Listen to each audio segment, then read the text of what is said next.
Hello and welcome to the next episode of a show which I personally call Popcorn. What is this, like the 14th episode or something? We are getting up there into the teens.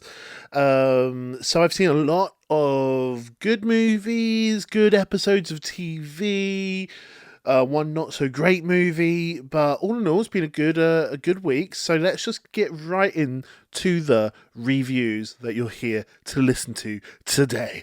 And first off, we are of course doing a review of a movie that I saw in a cinema, and this movie is called Warfare. So Warfare is the new Will Poulter film starring Will Poulter. It is directed by two people. One, Ray Mendoza, and two, Alex Garland. The Alex Garland of Civil War and Ex Machina. So, interesting. He literally had a film out last year, and now he's got another film out. That's awesome. Will Poulter was recently in Death of a Unicorn. He was probably the best thing in that, and he's very good in this as well. So what is this film about? Warfare. There you go, that's what it's about. Warfare is, I'm going to read the synopsis on Spotify, I hope you don't mind. So, a platoon of Navy SEALs embark on a dangerous mission in Ramadi, Iraq, with the chaos and brotherhood of war retold through their memories of the event. So, that's quite a weird synopsis because it makes it sound as if you've got people reminiscing about the event, but the film is just the event. There's no like, oh, I remember when I was in warfare. And it's not like that at all. It's just the event. But what do I think of this film? I've got a couple of things to say about this film. Number one, I've never been in a war in my life. Never been there. Yet I feel like I can safely say this is the most realistic war film that I've ever seen. It just feels so real, feels so... What's the word? Everything seems to be working the way that I'd assume it would work in a war like this. So it's a small group of Navy SEALs. They basically sort of force their way into a house in the middle of the night. They sort of put the family who are living in this house in one room, sort of lock them up, and then they basically spy through a window, just looking for suspicious people across the road, guns, that sort of stuff. I guess they're looking to sort of identify someone, or it's just one of those things that I guess this happens all the time, where it's like, yeah, we've got our army sort of dotted all around, so let's put a group here, a team here, and we just got to sort of all relay information to each other, so we've got a good picture of what's happening in the area in terms of guns, in terms of suspicious people. So yeah, they're really just in this room, and they're waiting around, and they're sweating, and it's hot, and they're just looking through the scopes of their guns for hours and hours and hours on end. Like at one point, he's just got to get up and stretch, and it's just that. It's like sort of methodical, everyday life of a soldier, and yeah, it doesn't really ever get into like the politics of it, really. Like, you'd think, oh, them sort of breaking into a family's house in the middle of the night and sequestering the family against their will in a room would make the army, the Navy SEALs seem unsympathetic, and like the film might have a very specific angle from what it's looking at. It's sort of anti-army, but it's not. They just seem to be just doing their job. Really, is what they're doing, and it's kind of hypnotic to watch. It's kind of just, damn, these are just sort of relatively young guys. They look like they're all in their early 20s, or maybe sort of 30s. They could think one or two could be in their 30s, but for the most part, they all look really young. They just go in there and they methodically seem to do all the right things. They get the family looked up safely, and then they're just there, laying down on like a bunch of cushions, looking through their rifle, and I guess they're just spying, and they just look a bit bored, if I'm honest with you. There's no real heroes or villains in this film. And then when it does go to shit, when they get found out to be in this house, and like they're getting rained down with bullets and grenades and stuff, and people are getting hurt, it's just all the more sort of like, Jesus, like how prepared is anybody, even the Navy SEALs, how prepared are they actually for getting shot at? Like a human being getting shot at with other guns, it's just scary for any human beings. It doesn't matter how much you've trained. And so yeah, it turns into a really bad situation where they're stuck in this house. They're asking for help from like other Navy SEALs, but they can't quite get there in time, and when they do get there, it's even more hell on earth outside. So they've got to, like, the tanks explode and stuff, and they've got to go back into the house again, and someone's really, really hurt. Their legs seem to, like, they're probably going to need to be amputated. And just like, yeah, there's no heroic moment, there's no over dramatic moment, there's no proper like villainization of the local people in Iraq shooting. That they obviously just like, hey, there's people who have locked up a family in this house and they're our enemies, we've got to shoot them. And the American Navy SEALs are just stuck in this house, and they're sweating and they're hot, and they don't quite know what they're meant to do, and they don't want to go outside and get shot, even though you presume as Navy SEALs they're supposed to be like the bravest people, run out there and like be able to snipe everyone down. But it's not like that at all. It's just this, it starts off like relatively mundane. Like they break into the house and then they wait for ages. They wait for like, I feel like it's a half an hour long scene in the movie where they're just sort of waiting, stretching their back, sort of just writing down mundane details like, oh, guy in red top walks down the road, could be suspicious. They just kept jotting everything down. One guy wanting to sort of chew tobacco or whatever that thing is that people do. And yeah, it's just this mundane kind of step by step what we have to do in the Navy SEALs, not exciting, until it's not mundane anymore and it does become exciting. But that's truly horrific and scary, and just like, even like the Will Poulter plays like one of the guy in charge, and he's like, oh fuck, I'm fucked in the head. Like there was an explosion and it really rattled my brain. I really don't know what we meant to do here. Then no one's sending help. We can't go out there just shooting because we're probably going to die if we do that. I'm not sure what to do. And just like, you just think, ugh, why are you there then? Like, why are you guys there? I understand there must be some useful reason for America to have Navy SEALs in these sort of desolate towns in Iraq, surrounded by hundreds of people that want to kill them. But it just, you do get the sense of like, you should not be there. This is not the place for you. You're not wanted there. No one wants you there at all. Just, it's not a good situation for you, even if you're Navy SEALs. Now, it's really interesting that Alex Garland did this, because last year he did a film called Civil War, which everyone thought was going to be this super politically slanted movie where he, would show us how a civil war might go and why a civil war might happen. But it really didn't end up being about that at all. It was mostly just a photojournalism film and the ethics of what you should and shouldn't take photos of in war situations. This film, Warfare, is the film that I kind of wanted Civil War to be, almost. Just a very realistic look on what happens when you're in a situation in modern warfare. Like, this is what it's like here. They do a thing called Show of Force, which is really interesting. So it's like, it's something to, I guess, scare the enemy, the Iraqi enemy here in this instance. They call in, like, can you send a show of force? And a show of force is basically where a jet flies at like 200 miles per hour really close to the ground, and dust flies about everywhere, and it's really loud and everything shakes.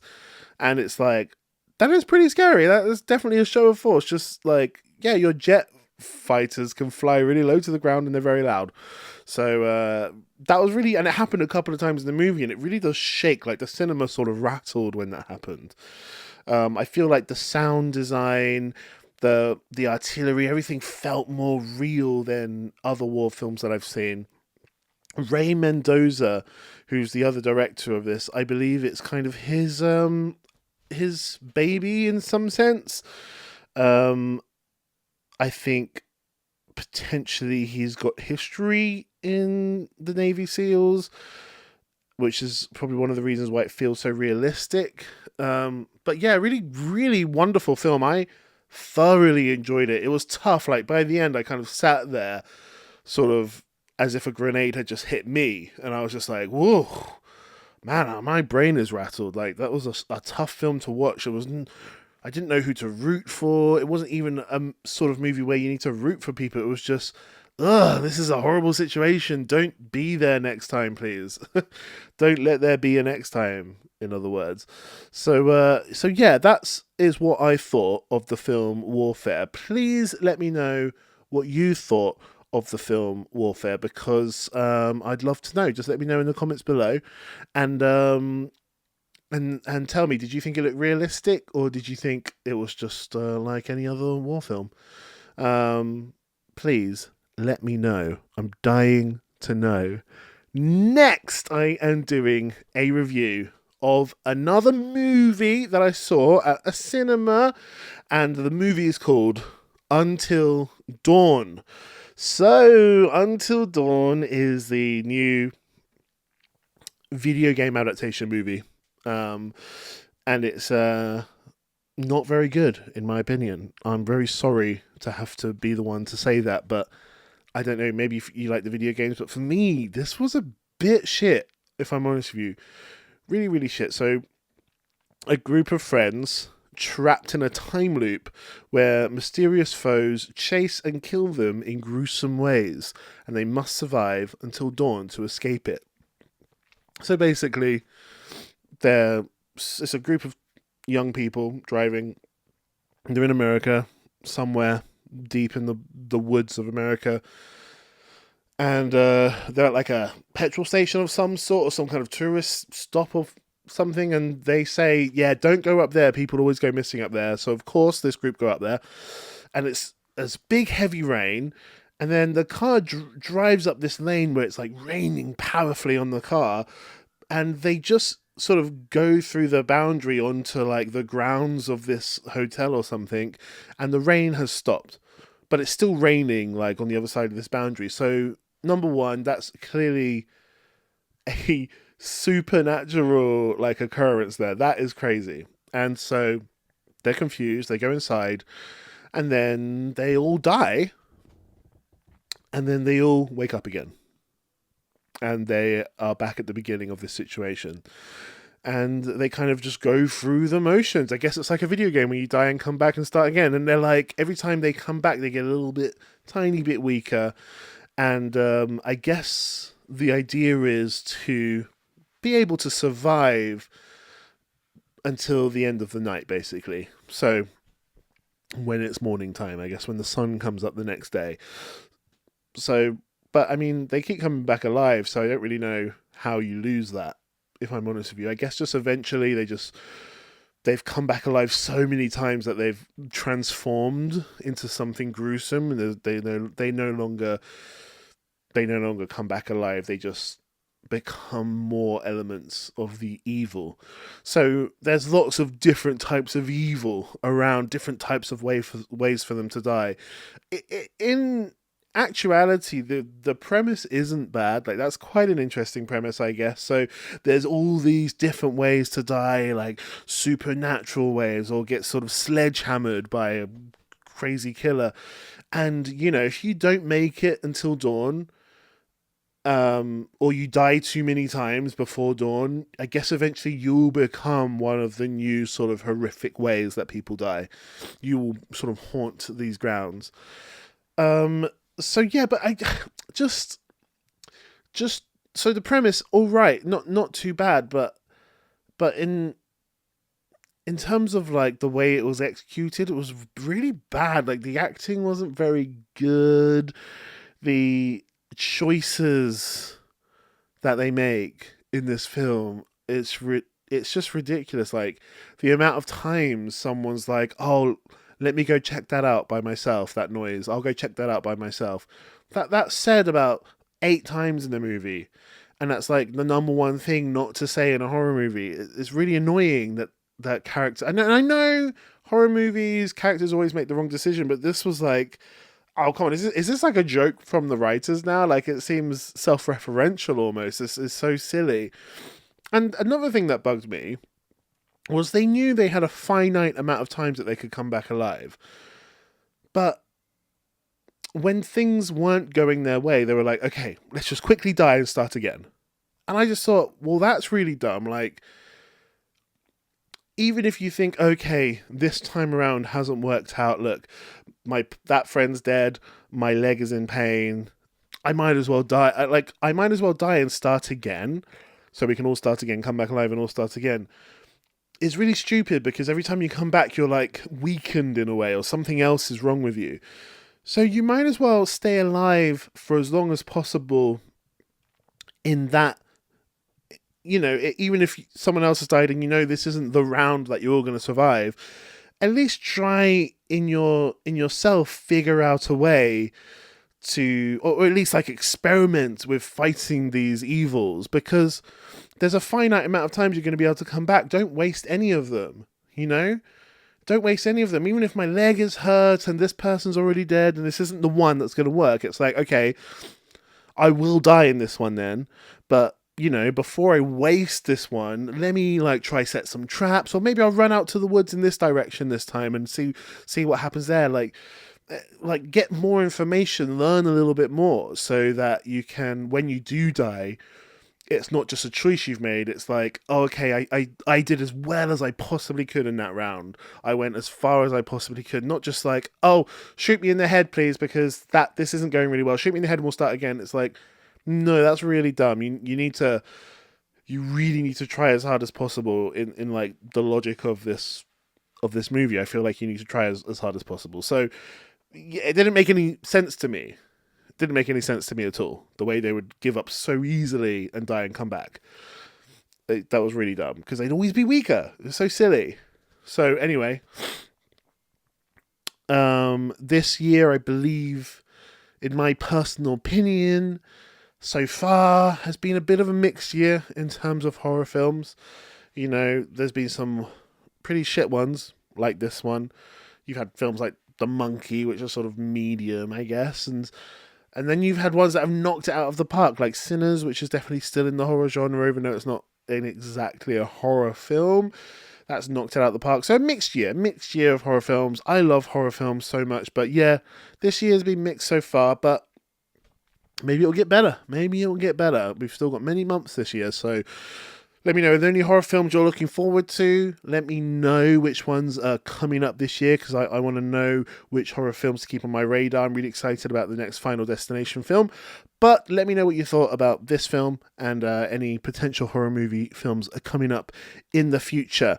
Next, I am going to be doing a review of a movie that I personally call The Accountant Squared. Even though it's The Accountant 2, but the 2's like the little 2 at the end of the word, so The Accountant Squared, and it's the second film, the Ben Affleck film, starring Ben Affleck, yeah, if you saw the first one, it's basically this accountant who's, I guess, slightly mentally disabled, or maybe he's autistic. I don't know if they ever actually spell it out, but he's also a great killer. He's really good at killing people, and very clever. And yeah, really, there's not much in terms of storyline in this film. It's on par with the first film in terms of I really, really just enjoyed it. I enjoyed watching this character who feels kind of innocent, but also very socially awkward and extremely finds it very hard to pick up on social cues, it seems, but just such a badass at the same time. And yeah, I'd say it's on par with the first film. I really enjoyed it. I found it really fun to watch. The action was absolutely fine, serviceable action. Obviously, it's not like a John Wick or The Raid, but just serviceable action. Honestly, the best thing about this film is Ben Affleck and John Bernthal's chemistry as brothers. Their sort of brotherly relationship is the best part of the film, because he says the John Berthal says something to Ben Affleck in this film, which is so interesting. Which is, they haven't spoken since the last film, which I guess has been a few years now. And John Bernthal, like, I guess, has been trying to contact him, but Ben Affleck just doesn't. And Ben Affleck's the one who's potentially a little bit autistic, maybe. But John Bernthal says, "Do you not contact me because of me or because of you?" And Ben Affleck doesn't know. And it's interesting. It's such an interesting dynamic. Like, John Bernthal really wants this loving relationship with somebody who does have love for him, but expresses his emotions in different ways, and isn't able to notice that sort of oddness of not phoning your brother for this many years. Doesn't really seem to understand why that's strange. And yeah, it's just a really interesting film. Probably the best scene in it is just them taking a break from the mission or whatever the storyline has got them to do, which honestly I wasn't even invested in the storyline at all, but they take a break and just go to a bar and they're just chatting, and Ben Affleck, he's got this girl comes and kind of to flirt with him, but he just doesn't really understand how to do that. But he watches her and a group of other people doing some kind of line dancing, some barn dancing, country dancing move where everyone's dancing in unison. And he very quickly sort of mathematically works out all of the dance steps. And then Ben Affleck goes and dances with her. And that's his way of I guess, flirting or creating a connection. And it's just really, really fun to watch. And John Bernthal being so like excited and proud of his brother, like getting in there and being brave and stepping up to a woman and speaking to her and potentially like flirting with her. And it's really, really cute, this brotherly love between them. It's like, yeah, I guess I barely even need the action and the murder and all the stuff that's happening around. Like, this is a great scene. Like, I'm happy just watching these two.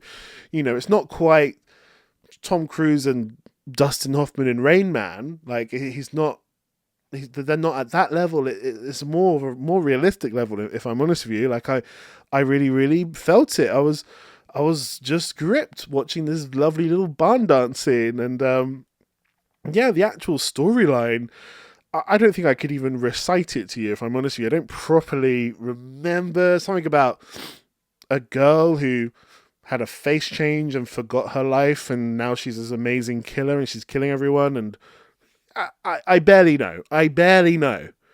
But the action's fun, it's serviceable, it's great to watch, but it's just these two, the two brothers, really fun to watch.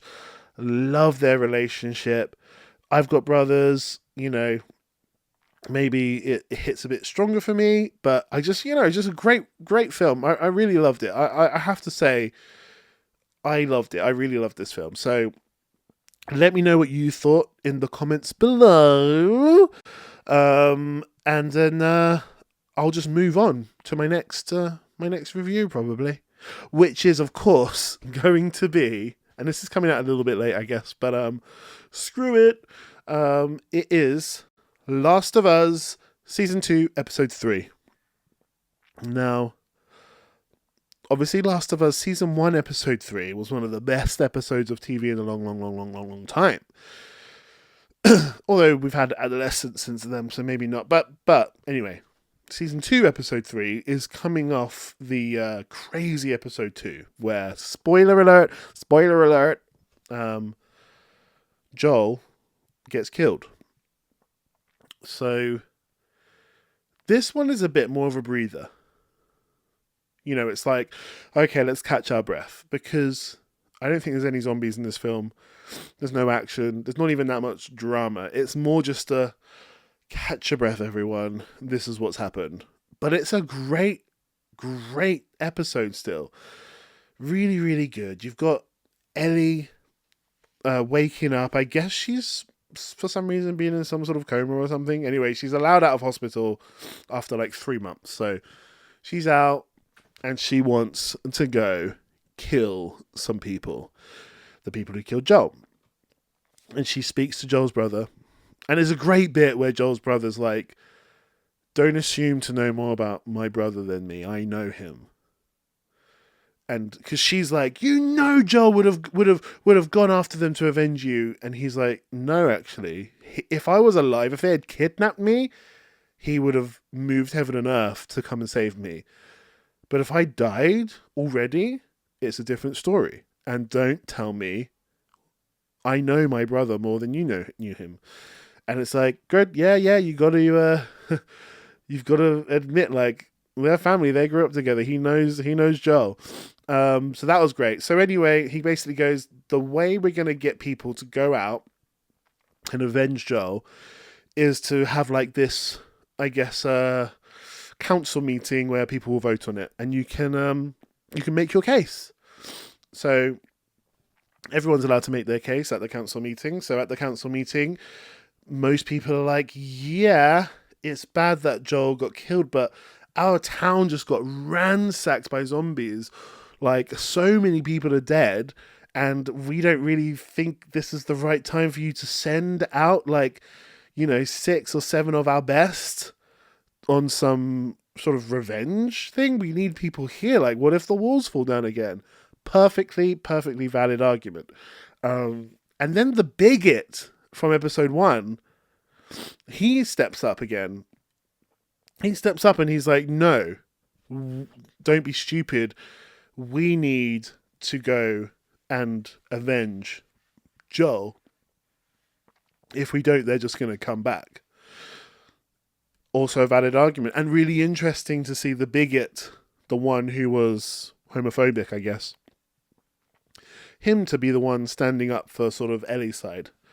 Ellie makes the argument of it's not about revenge, it's about justice, and it's about being able to rely and depend on the people, because we already know we can't depend on like the walls. They just fall down. The things that we depend on are the people, and I want everyone here to know that when you need me, you can depend on me to go and do this, and we need to serve justice. It's a really important thing. Again, a relatively good argument. I think probably the it's not the right time to do this argument is more correct, but good little debate. I love a debate. Y'all know I love a debate. But yeah, so the people who don't want to go on this revenge mission, they win the vote. So they're not going to go. And of course, Ellie's like, secretly, I'm just going to go and do it myself then, on my own. And then comes Dina. So Dina comes in. Well, first, obviously, I want to just talk about the scene where Ellie gets back home and she sees Joel's clothes and cries into them. What is it about dead relatives or, friends or whatever, clothes? Like, I've still got, like, some clothes of my mum and dad, and it's just like, oh, I guess the clothes are so personal. Like, they wore them, it touched their skin, it's something they chose to present their outward appearance. It's something so personal about clothes, and it's really just has their smell for so many months afterwards. Like, I've got my mum's hat literally next to me on the sofa at the moment, I just hold, and I'm just like, it's just so hard to not just sort of fall down in tears when I hold these clothes. And yeah, Ellie does that really great moment, and I know the actress was really worried about that moment because it's a really, really hard moment. She's got to sob, and then she's got to get the tears away and act normal when Dina comes. So yeah, just a great moment of acting from Ellie. She's a wonderful actress. But yeah, so Ellie's going to she's packing up stuff. She's just got guns and bullets and things, and she's going to secretly leave in the middle of the night. And Dina comes. Now, Dina, I think, is a really cool character. I think the actress who plays Dina, let's find out what her name is. That would be nice. The actress who plays Dina, Isabella Merced, she is cool with it, right? There's something cool about her. She's got a way of just sort of nodding slightly, like very subtle acting where she's like, like she does a sort of slight head tilt every now and then when she wants someone to notice something. She's just, her characterization, I think, is really cool. There's something about the way that she holds herself. She's she's really really she adds a lot of flavor to this series, if I'm honest with you. And there's a scene when they're in a tent together and Dina, wants to know about the kiss that they shared and whether she was good or not. And it's that very fine line between, are you flirting? Are you leading Ellie on? Are you seriously just friends? Are you just a cheeky person? Like, we all know a cheeky person who maybe flirts even when they don't even realize they're flirting. They're just kind of a flirt in general. But just, they're so cool with it, you can't even be angry at them. And yeah, it's just, she's just like that. She seems fiercely loyal to Ellie. And I really, really love their partnership in this. I just think that was really, really well cast. Dina is great. Bella is awesome. And they're off. So they go together. They're off on their journey. They go past the grave. And they're off. And they're on these horses. And yeah, they're just, they get away from the mountains and the snow pretty quickly. And they're in the woods. And eventually they find the city that they're going to. It's all overgrown and it looks incredible. But I have to say, the thing that's a little bit frustrating me is like, what the hell is your plan? Like, you've seen along the way that a whole group of people have been killed, and you don't know if this is by the what's the name of the Fireflies? Yeah, you don't know if this is the Fireflies who've done this, but like either way, like you get to this massive city and you're like, if they're somewhere in this city, like they're clearly going to have people sort of watching out, and you're standing on this ledge, like completely visibly open. Like, what is your plan? Like, who how many people do you think are there? Like, are you just going to go charging in? Guns are blazing? I don't know. It feels ill thought out. Like, I feel like there is no plan whatsoever. They're just going to trot in to an empty city with a horse, completely visible, and then get killed. So, I don't know. Hopefully we see what their plan is in the next episode. But apart from that, all in all, great episode. A real good breather. Like, just like oh, what a relief. Like, I don't have to be on the edge of my seat tensing my butt cheeks because I'm so fucking worried about zombies the whole time. There wasn't really any zombie threat in this episode at all. It was a hobbits going off on their journey episode, in Fellowship of the Ring. Just this is it. One more step and it's the furthest I've ever been from the Shire. It's just like one of those episodes. So it's not a filler episode. Like, the episode needs to happen. We need to get them over to the Fireflies, to the city. So yeah, we had to have this episode, and it was done really well, and good character moments, a nice little debate in there, and I'm just excited. I'm excited. Obviously, it wasn't as good as episode 2. Episode 2 was a killer, literally. So this one, episode 3, The Path, great. Just a good breather. Just okay, reset. Let's go. This show does work even when Joel isn't in it. Ellie is a great front person for the show, great leader of the show. Dina's a great sidekick. Let's go. I'm in. Let's go. I'm so in. So let me know what you thought in the comments below. I'm out of breath a little bit because I've got hay fever. Okay, so don't hold it against me. Finally, the final review I am doing today is a review of a movie that I personally call Thunderbolts ***. So, Thunderbolts is a new Marvel film, and it is the new Florence Pugh film, starring Florence Pugh and Sebastian Stan, Julia Louis-Dreyfus. Just so many actors that's great. What's his name? David Harbour, Wyatt Russell, Lewis Pullman. So, what is this film about? So, this film, I'm going to read the synopsis on IMDb. After finding themselves ensnared in a death trap an unconventional team of anti-heroes must embark on a dangerous mission that will force them to confront the darkest corners of their pasts. So, basically, you've got Florence Pugh, who I guess kind of works for Julia Louis-Dreyfus as like a hit woman. You've got the Walmart Captain America, the bargain bucket Captain America, played by Wyatt Russell. You've got the Ghost Lady from Ant-Man, who can sort of teleport or go invisible for a moment. And it's these bad guys, and they think they're on a mission, but they realize they're on a mission to all kill each other in this basement. And then the basement locks down, and they realize, oh no, we're all about to be incinerated because Julia Louis-Dreyfus is sort of in hot water at the moment, and we are just sort of evidence against her. So she's just getting rid of all her evidence in one go. And also in this basement is a guy called Bob, who's just this guy of a slightly dark past who's like, I don't know why I'm here. I just woke up in this room. They were doing some experiments on me. But yeah, they managed to escape. By the way, spoiler. They managed to escape, and then that guy Bob ends up becoming Sentry, this sort of basically Superman. I think this is probably the best Marvel film since Shang-Chi? Yeah, I'd say it's the best Marvel film since that. I think I really, really, really was invested in this film. I thought it was great. I was like, this has got heart, it's interesting, it's funny, and I'm on board. Like, Florence Pugh is a superstar. She is so good, and she's such a good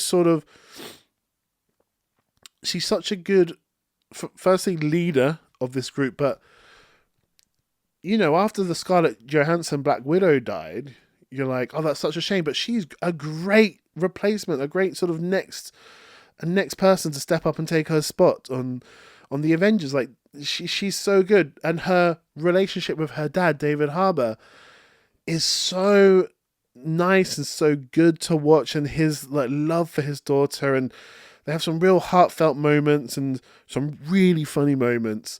I just thought both of them were so good. Wyatt Russell's really, really good and interesting as the bargain bucket Captain America. Bucky was okay in this film. The Ghost Lady was okay in this film. But yeah, just really, really great acting from everyone across the board, but especially Florence Pugh, especially David Harbour. There's a bit that he says, like, I don't like judge you for your mistakes at all. And it's just so nice to have that. And that's really what kind of this film is sort of about. It's sort of about the sort of mental sort of torment you can do to yourself. And Bob, I guess, is the personification of that, because he's suffering from the mental illness of drug addiction, I guess depression. And when he becomes Superman, he suffers from the mental illness of what basically seems like the idea that nothing really matters. Bohemian Rhapsody. Nothing really matters. Anyone can see. You know, that real sort of lack in life. Like, does life matter at all, really? No. And it's just Bob has this fight within himself. He's got a fight within himself, and it's a really, really interesting moment, because he becomes Sentry, and there's an awesome scene where the Thunderbolts, this team, they're trying to fight him, and they're just getting absolutely nowhere. He can't be killed, basically. He seems invincible. He's basically Superman. It's like embarrassing watching them fight him. But he turns into the sort of dark version where he's infecting the world with darkness, and everything is becoming dark, right? And everyone is just disappearing into shadows. But what they're really doing is disappearing into the memories that they hate about themselves, the memories that they hate about their lives. And in it, Florence Pugh sort of falls into this sort of maze of memories, of bad memories and shame and anguish. And she finds Sentry, and the whole Thunderbolts do. They all find Sentry and Bob, and he's trying to like fight himself, and that's what it seems like he needs to do. He needs to defeat the bad thoughts. He needs to defeat them, fight them out. He needs to like get rid of them by sort of punching them down and showing that he's stronger than them. But it's not that. In the end, the lesson seems to be that what he needs to do actually is love himself and accept himself. And it's almost sort of like they kind of saved the world by just giving him a hug in the end, which sounds a bit anticlimactic, but it kind of works in the film for some reason. It's like, yeah, the fighting yourself was not working at all. The fighting the bad feelings, fighting the feeling of nothing matters, fighting the feeling of worthlessness. It's not a combative fight that you've got to do. It's a loving. You got to start loving yourself and accepting yourself and giving yourself a break.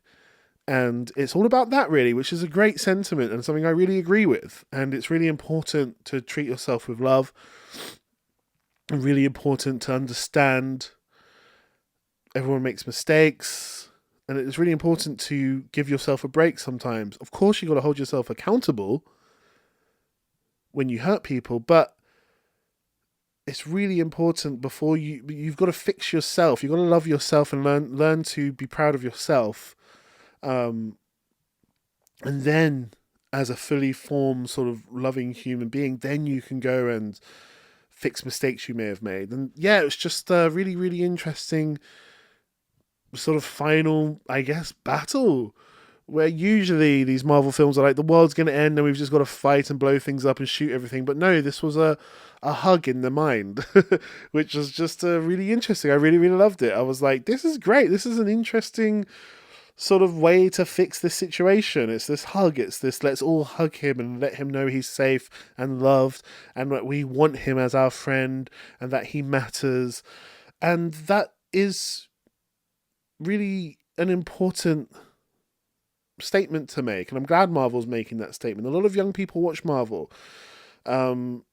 And it's a lot of young people that feel disillusioned in this world. There's a lot of young people that maybe feel lonely in this world, feel like there's no hope in this world. They'll never be able to buy a house. They'll never amount to anything. The world's gone to shit and they have no friends. Everyone's online. And there's a lot of young people watching Marvel films and realizing that, yeah, you can physically hug someone and love somebody and maybe help them in that way. And you can love yourself and give yourself a hug.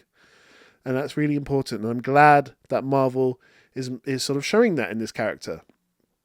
I will say, if there's one thing that was a little bit off about this movie, it was the very end. Sorry, I'm coughing. Sorry, hay fever. It's hay fever. The very, very end, it's like, okay, Julia Louise-Dreyfus has tried her absolute hardest to kill us all. Let's go get her. And she's like, no, please don't get me. And then she like pulls a little curtain and there's like a load of cameras and journalists, and she's like, haha, the Thunderbolts, they're the new Avengers.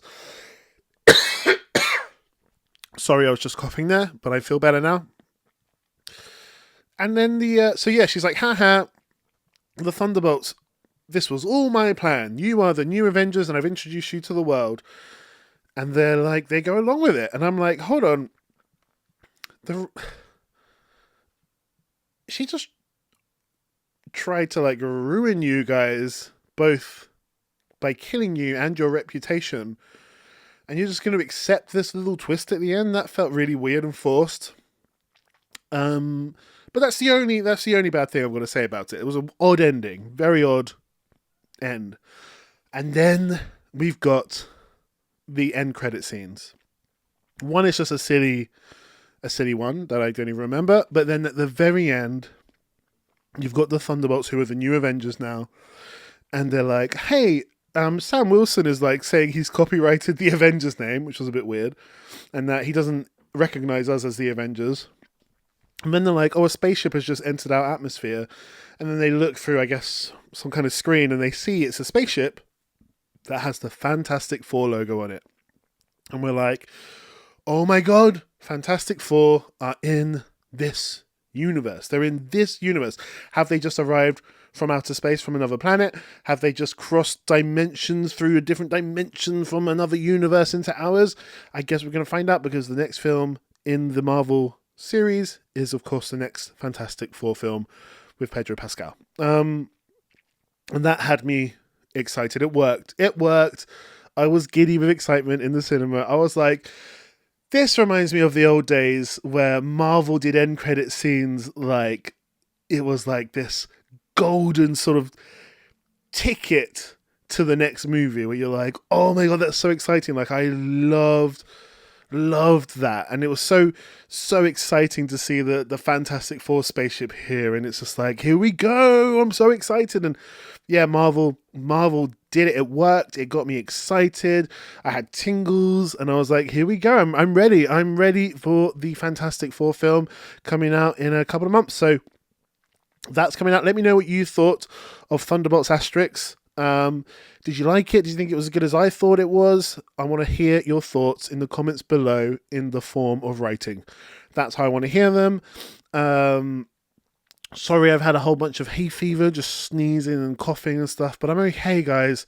I'm okay because you guys are here and y'all know I love you so much and I wish I could all give you a hug. I could give you all a hug right now because you deserve it. You really do.